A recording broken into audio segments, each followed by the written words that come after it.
Oh, that's another thing I want to talk about was this target practice. So this, oh man, this target practice. I don't know what to say about this, guys. Like, they were so close. I was so excited about this. I really was.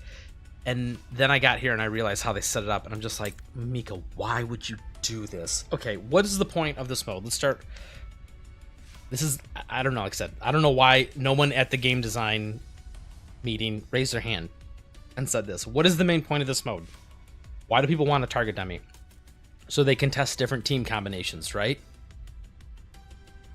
Why would you lock it to a specific element? Like, that's stupid, right? Like, if I want to test a team that is not a mono element, this mode is worthless. Like, it's not worthless, but it's like, here, cool. All right, maybe you wanted to test out the interactions between, I don't know, whatever, Michti and Centrisi for whatever. It doesn't matter. Pick any two units. Maybe you wanted to test out Michti and Chongju. It's like, okay, cool. You got a character here. Wow, you're doing corrosion damage. That's all fun, fine and dandy. Everything's cool. Until you get to a character that doesn't match the element.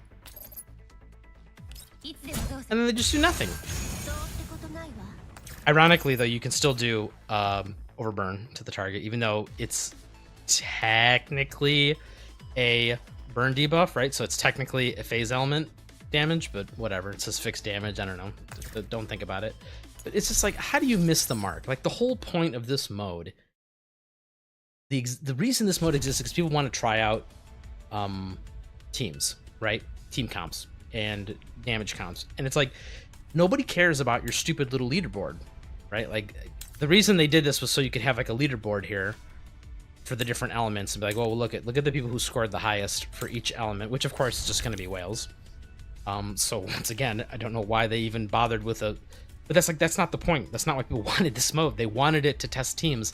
And if you're going to restrict it to specific phase weaknesses, like, how hard would it have been to just have one more little one at the end here that said sandbox mode? You can just do whatever. Like, this is fine. The fact that you can have the target dummy attack you back to trigger things like counterattacks, that's cool. I just, like I said, it just baffles my mind that they didn't just have a generic you can do whatever you want mode. Just, yeah, no ammo weaknesses either. So no light, medium, heavy ammo, because it's like that kind of, well, it's like you can do it in your head, right? Like, you can just add up the extra, like, you can visually just be like, okay, whatever, that attack did 2,000 damage, I'll add 10% onto that for fake weakness, or for like medium ammo weakness.